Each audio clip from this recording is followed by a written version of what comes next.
So far, we have been unable to reach Joe McCann, his relatives, or anyone from the investment company that he founded. The State Department says it's monitoring this case. I'm so irritated. They are telling me that Joe has been released. You got it right. He has been released. He's not detained. So where is Joe at? What is he doing? How is he doing? Everybody is trying to get in contact with Joe, but Joe is a no-show. Joe calls Ashlee's parents 11 hours after the fact to tell them that something has gone on with their daughter. The parents come out with a statement saying that Ashlee was deeply loved, she was vibrant, full of life, and had so much ahead of her. But she hangs herself? She posted a photo feeding a giraffe on her 31st birthday. She wrote, "Chapter 31, and I'm exactly where I need to be." She was smiling. She was glowing. She was engaged. And within 4 days of writing those words, she was dead. What happened to Ashlee Jenae inside that luxury villa in Zanzibar is one of the most haunting and unanswered questions gripping the internet right now. And the more we dig into this story, the more this stops looking like a tragedy and starts looking like something far darker. Because here is the thing that keeps me up at night about this case. The man who was there.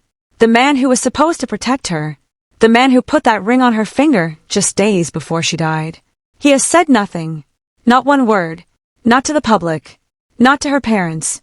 Not to the people who loved her most. Joe McCann has gone completely silent. And in true crime, we know what silence can mean. Stay with me, because we are just getting started, and this case goes much deeper than the headlines are telling you. This channel is dedicated to truth-seeking for victims who can no longer speak for themselves. If you believe Ashlee Jenae deserves answers, then please hit that subscribe button right now and share this video because her story needs to reach as many people as possible. Let's get into it. Ashlee Robinson was a 31-year-old content creator from New Jersey who built a beautiful online life under the name Ashlee Jenae. She had over 145,000 followers on Instagram. She shared lifestyle content, travel, joy, love. She was the kind of person people followed not just for the aesthetic, but because her energy was infectious. Her father, Harry Robinson, described her in the most heartbreaking way. He said she was always smiling. He said she loved being in front of the camera. He said nothing about what happened makes any sense. Because it doesn't. Now let me set the scene for you, because the timeline of this case is everything. This is where things get serious. Ashlee and her fiancé, Joe McCann, traveled to Zanzibar, Tanzania in early April of 2026. The trip was supposed to be a birthday celebration. She was turning 31. They were staying at the Zuri Zanzibar, a luxury resort, the kind of place you dream about, the kind of place that costs thousands of dollars a night. Think private villas, ocean views, safari excursions, absolute paradise. And it was paradise at first. On April 5th, Ashlee posted that stunning photo of herself feeding a giraffe. She looked at peace. She looked happy. Then just days into the trip, something monumental happened. Joe McCann got down on one knee during a safari and proposed. And Ashlee said yes. She posted the video. She was beaming. She shared photos of herself with McCann next to a zebra. To the outside world, this looked like a fairy tale. But behind that fairy tale, something was brewing. And nobody knew it except the people inside that resort. Because here is what the police and witness accounts later confirmed. From the moment that couple arrived at Zuri Hotel on April 4th, they had been quarreling. Not once. Not twice. Frequently. According to police witness accounts, the couple had been arguing repeatedly throughout their stay. Now think about that. The outside world was seeing safari photos and engagement videos. But behind closed doors, something was going very, very wrong between Ashlee Jenae and Joe McCann. Stay with me, because what happens next changes everything. On the night of April 8th, things escalated. The argument between Ashlee and McCann became serious enough that hotel management stepped in. Let me say that again. Hotel staff had to intervene. They asked McCann to move to a separate villa. A villa that was reportedly a 10-minute walk away from where Ashlee was staying. They were physically separated by staff because the situation had gotten to that point. Now I want you to sit with that for a moment. This was not just a lover spat. This was serious enough that a luxury resort felt it necessary to separate two guests into different villas. That is not a normal thing that hotels do. That is not standard procedure. Something happened that night that scared the staff enough to act. And then, a few hours later, a hotel worker found Ashlee Robinson unconscious. The official early reports said she was found unresponsive in a closet, with a belt around her neck. Local Tanzanian authorities initially attributed her death to suicide. They said there had been a misunderstanding between the couple. They used the word misunderstanding. But Ashlee's family heard that word and said absolutely not. They looked at that conclusion, and they rejected it completely. Her mother, Yolanda Endres, told reporters, and I want you to hear these words clearly. She said she's never done anything that would ever lead me to believe that she would do something to harm herself like that. She said Ashlee was happy. Her father, Harry Robinson, said nothing about it makes sense. He said it just doesn't add up. And I have to be honest with you. When I look at the facts in this case, I understand exactly why this family is fighting so hard. Because something doesn't add up. Multiple somethings. Let me talk to you about Joe McCann. Because who this man is matters. And what he did in the hours after Ashlee was found tells us a great deal about his character. Joe McCann is 45 years old. He is a Miami-based entrepreneur. He is the founder and CEO of Asymmetric Financial, a crypto investment management firm. His background includes time at Microsoft, Passport Capital, and a venture-backed startup called NodeSource. On paper, this is a polished, well-connected Wall Street and Silicon Valley professional. He has over 100,000 followers on X, formerly Twitter. He speaks at international finance conferences in Abu Dhabi, Singapore, and Spain. He is not an ordinary man. He is someone with resources, with connections, with reach, and his X page, his personal description on that platform. He chose to quote Iceberg Slim, a man historically known as a notorious pimp.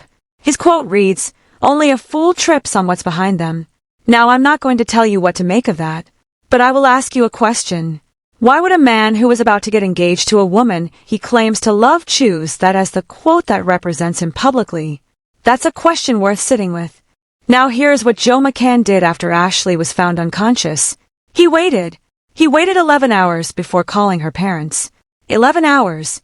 Let that sink in. Your fiancé is rushed to a hospital in a foreign country, and you wait 11 hours to call her mother and father. Ashlee's mother, Yolanda Endres, said she asked McCann directly when it happened and where it happened, and he told her that something had occurred 11 hours prior to when he was reaching out. 11 hours of silence. 11 hours where Harry and Yolanda Robinson had no idea their daughter was fighting for her life. But it gets worse, because even that phone call was barely enough. McCann called to say Ashlee was in the hospital. He said she was stable, and then communication stopped. The next update the family received did not come from Joe McCann. It came from the hotel. The hotel called to tell Harry and Yolanda Robinson that their daughter was dead. Her father said it plainly. He said the fiancé did not reach out to us at all. He said that's devastating when your daughter is halfway around the world. He said we just wanted to know where she was at, who she was with, that she was okay. Just give us something. Just give us something. How does a man who just proposed to the woman he loves not pick up the phone to call her grieving parents? How does he not get on the first flight to be there? How does he not hold their hands and cry with them and demand answers from the hospital staff? How does a man who just put a ring on her finger let the hotel break the worst news of her family's life? That is not grief. That is something else entirely. Now let me talk about what happened to Ashlee's body and belongings, because this part of the story is so troubling it made headlines all on its own. Tanzanian authorities confirmed that an autopsy was completed on April 14th. But here is the maddening part. The results were not shared with the family. Harry Robinson was so desperate for information that he traveled all the way to Washington, D.C. to physically press U.S. government officials to help him reach Tanzanian authorities. Think about that. This man lost his daughter, and instead of being given answers, he had to fly to the nation's capital and beg for someone to pick up the phone. That is the level of abandonment this family has experienced. The effort paid off in one small way. Officials were able to make contact with Tanzania. The family was confirmed that the autopsy was done, but the full results have still not been released. The investigation remains ongoing, and the family remains in agonizing limbo. And then there is the matter of Ashlee's personal belongings. When her body was finally returned to her family in New Jersey, something was missing. Everything was missing. Her clothes, her personal items, and most painfully, the engagement ring. The very ring that Joe McCann placed on her finger during that safari proposal. Gone. Her father Harry told TMZ that he has no idea if or when those items will be returned. He believes investigators are still holding them as the case remains active. Think about what the engagement ring represents in this investigation. If that ring was still on her finger when she was found, if it was removed before anyone arrived, if it is sitting somewhere as evidence right now, that ring could tell a story, and the fact that it is missing from her belongings is something investigators are paying very close attention to. This is where things get serious. A local Tanzanian media outlet obtained records from a medical facility that listed Ashlee's immediate cause of death as cerebral hypoxia due to strangulation and suffocation. Now those findings have not been independently verified by U.S. officials or confirmed in the official autopsy. But cerebral hypoxia means the brain was deprived of oxygen. Strangulation and suffocation means external force. Not internal. Not self-inflicted. External. Force. If those records are accurate, then the suicide ruling that local authorities initially offered becomes very, very difficult to defend. Because strangulation and suffocation as a cause of death raises a completely different set of questions. Questions that point away from Ashlee and toward whoever was the last person in her world that night.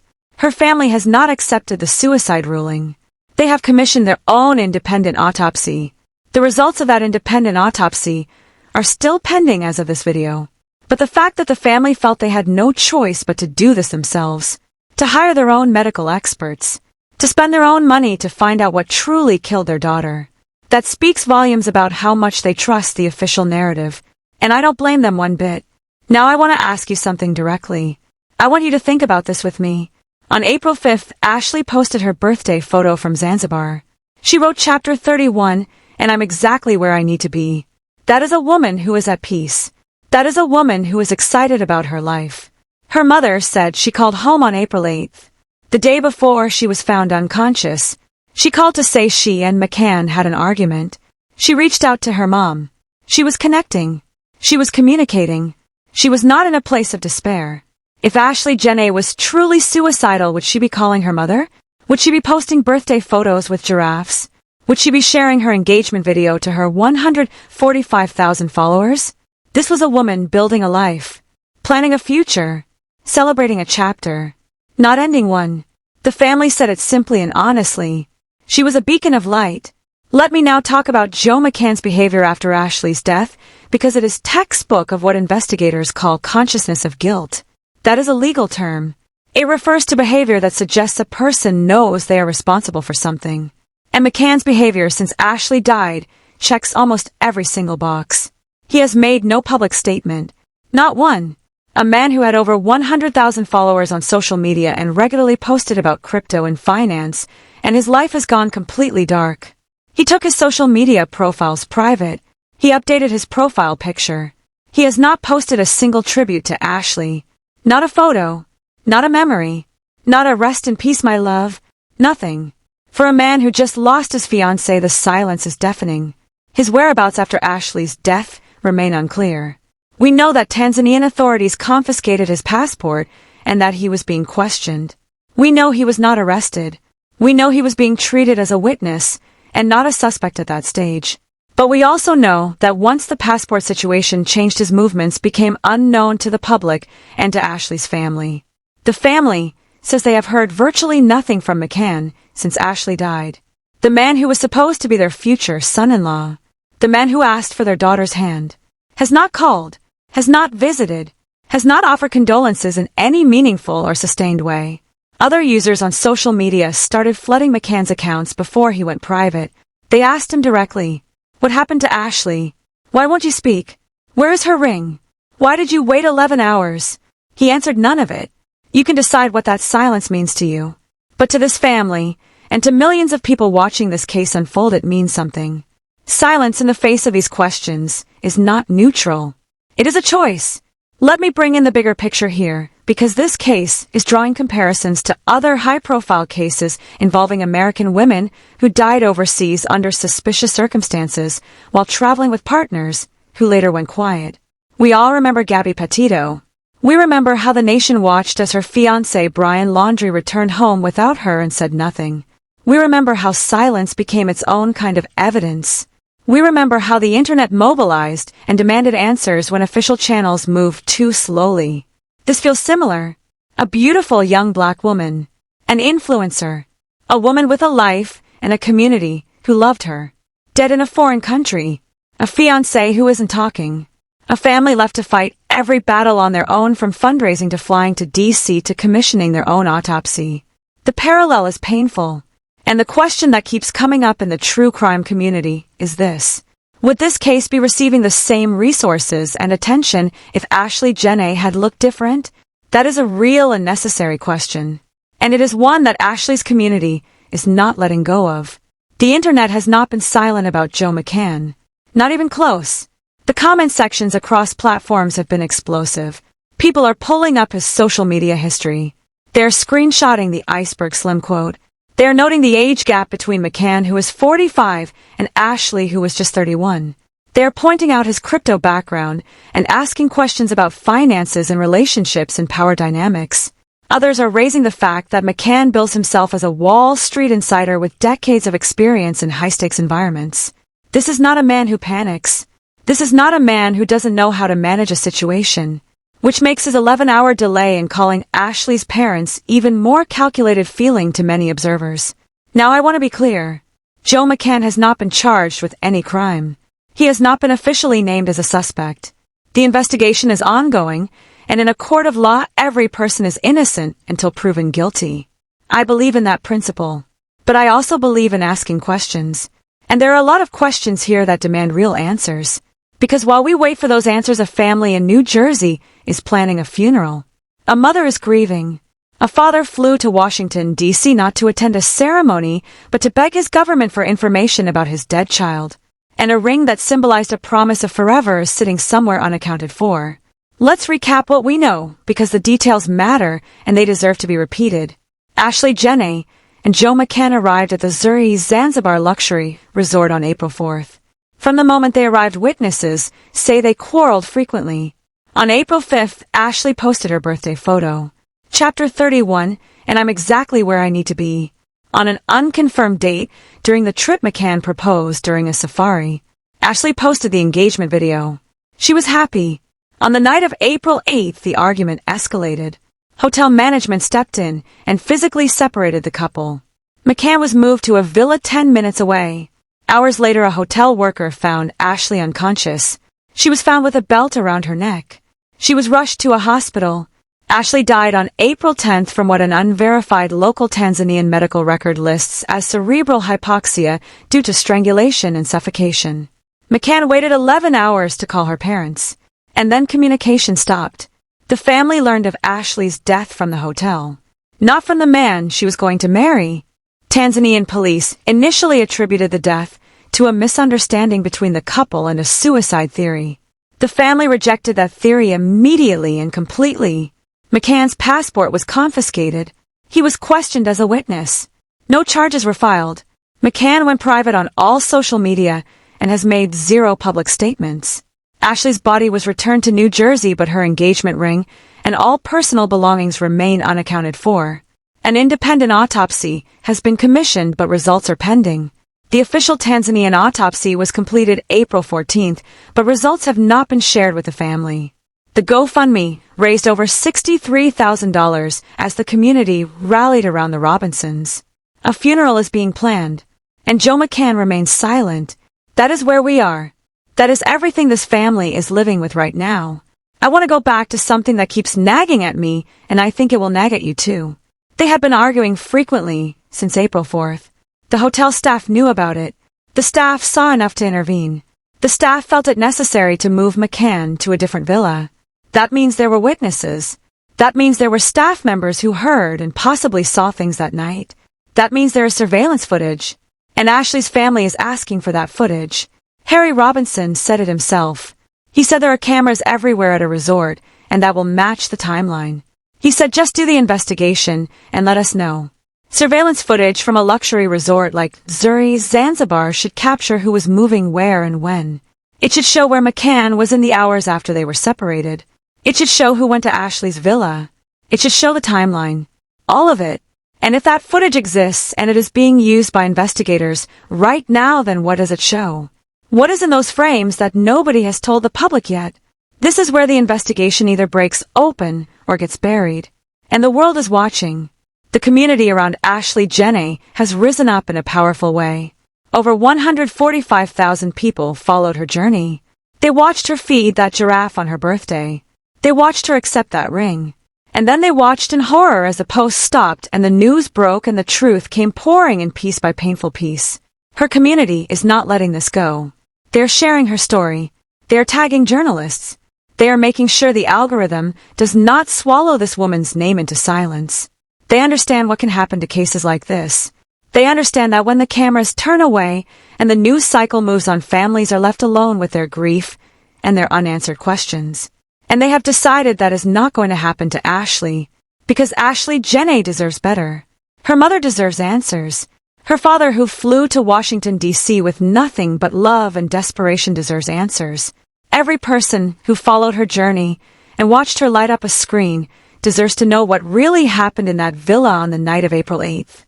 Let me tell you what needs to happen now. Because this case is at a crossroads. The official Tanzanian autopsy is complete, but the results need to be released. Publicly, transparently, not just to the family, but verified by independent experts. The independent autopsy commissioned by the Robinson family needs to be completed and shared.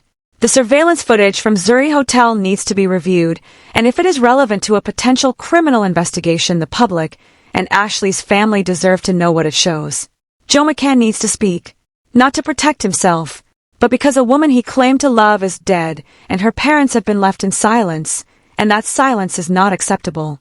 The U.S. State Department, which says it is monitoring the case, needs to do more than monitor. This is an American citizen who died under suspicious circumstances in a foreign country, and her family is fighting alone. This changes everything. When you have a preliminary cause of death that reads strangulation and suffocation, you are no longer in the territory of a sad accident or a mental health tragedy. You are in the territory of a crime. And that territory demands a full, honest, and transparent investigation with no corners cut and no narratives forced. We are going to keep covering this case. Every update, every new development. Every time this family speaks, we will be here amplifying their voices, because that is what Ashlee Jenae deserves. I want you to do something right now. I want you to go to the comments and say her name. Type Ashlee Jenae, because she was a real person with a real laugh and a real family and a real future that was stolen from her. And the least we can do is make sure the world never forgets her name. And if you learned something from this video, if this story moved you, if you believe her family deserves justice, then please share this video. Share it right now, because every view is another person who knows her story. Every share is another person demanding answers. Every comment is another voice saying we are watching. We are paying attention. We are not going to let this go. She fed a giraffe on her birthday and wrote that she was exactly where she needed to be. She accepted a ring and thought she was beginning the best chapter of her life. She called her mother on April 8th. She was alive. She was present. She was someone's daughter, someone's future, someone's everything. And 4 days after her 31st birthday, she was gone. The investigation is ongoing. The autopsy results are still pending. Joe McCann is still silent, and a family in New Jersey is planning a funeral instead of a wedding. This case is not over. Not by a long shot, and neither are we. Say her name. Share this video. Subscribe for every update as it breaks. Because Ashlee Jenae's story is not finished. And we will not rest until her family has every answer they deserve. Rest in peace, Ashlee Jenae. The world is fighting for you.